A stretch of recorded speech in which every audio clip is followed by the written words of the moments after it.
मुलाकात की थी और उस मुलाकात में अपने पूरे भारत का जो प्रतिनिधित्व था वो किया था। सबसे पहले जानना चाहेंगे कि आखिरकार किस तरह की वार्ता रही निर्मला सीतारमण से? देखिए, निर्मला सीतारमण जी से हमारी 15 तारीख को भेंट हुई।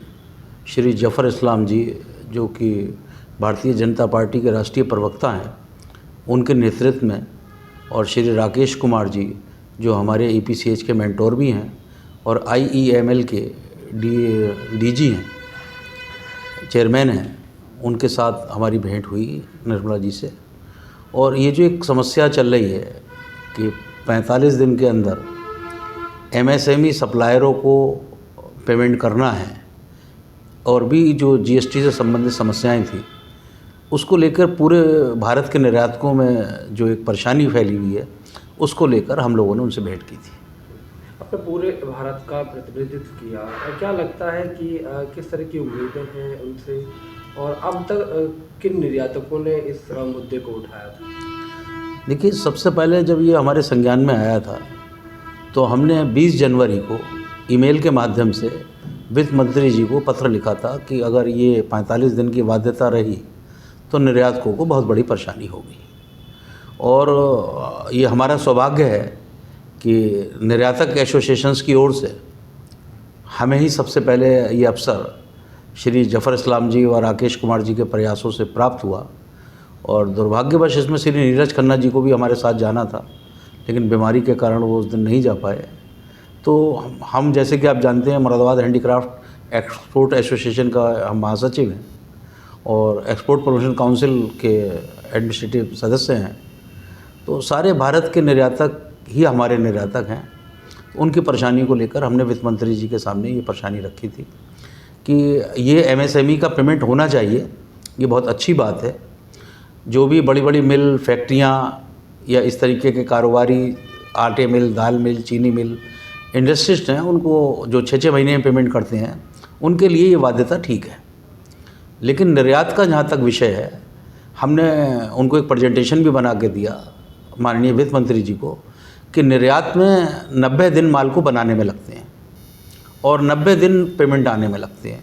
हमारी चेन 180 दिन की है, तो हम कैसे 45 दिन में पेमेंट कर पाएंगे। हमने इस समस्या से उनको अवगत कराया कि निर्यात को या तो इससे एग्जम्प्ट करा जाए या फिर 180 दिन का हमें समय दिया जाए कि हम इसको कर पाएँ, तभी ऐसा संभव होगा।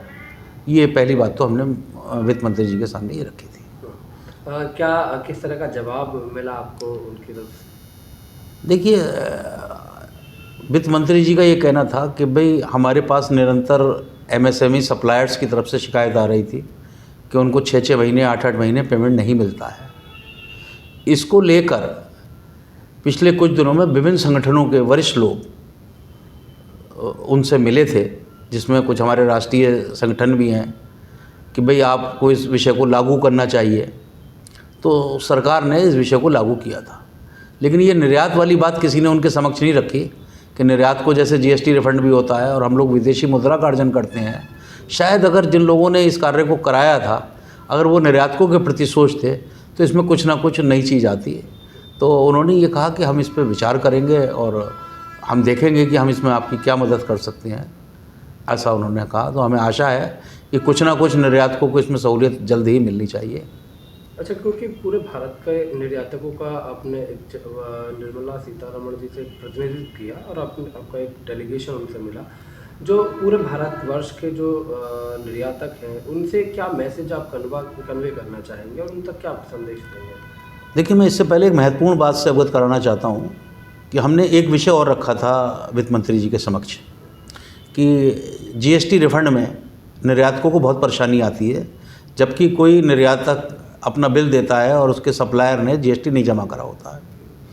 तो हमने उनको ये मांग रखी थी कि आप कुछ ऐसी व्यवस्था करें कि जो ट्रेडर हैं वो जिस समय अपना ई-वे बिल फाइल करें और उनके इन्वर्ट्स, अगर उनके पास माल की खरीद ही ना हो और वो फर्जी बिल जनरेट कर रहे हैं, तो उनका ई-वे बिल ही जनरेट नहीं होना चाहिए। और जब ई-वे बिल जनरेट नहीं होगा तो ये समस्या ही नहीं आएगी। तो इस पर बहुत वो हर्षित हुई और उन्होंने कहा कि बहुत अच्छा सुझाव है और हम इसको अगले फाइनेंशियल ईयर में लागू करने का प्रयत्न करेंगे, जिससे निर्यातकों की बहुत बड़ी समस्या हल होगी कि जो वो बार बार रेड अलर्ट में और GST के घेरे में आते हैं, उनके रिफंड रुकते हैं। तो एक बात मैंने बीच में रोक के आपको ये बताई है कि एक तो समस्या ये रहेगी। इसके अलावा और भी समस्याएं थी जो निर्यातकों की रही? मेनली तो अभी 45 दिन वाली समस्या सबसे बड़ी है निर्यातकों के सामने। 31 मार्च आ रही है। हर निर्यातक का एक एग्रीमेंट होता है सप्लायर से कि वो उसको 2 महीने पेमेंट देगा, 2.5 महीने में देगा, जिसकी एवज में सप्लायर भी अपना रेट 1 रुपया 2 रुपया ज़्यादा बढ़ा के लेता है। तो हमारा ये कहना है कि म्यूचुअल अंडरस्टैंडिंग है सप्लायर और निर्यातक के बीच में। इसमें गवर्नमेंट का कहाँ से रोल आ गया? भाई मिल वालों के लिए, उनके लिए तो ये सब चीज़ ठीक है, हमारा तो पेमेंट ही 180 दिन में मिलता है।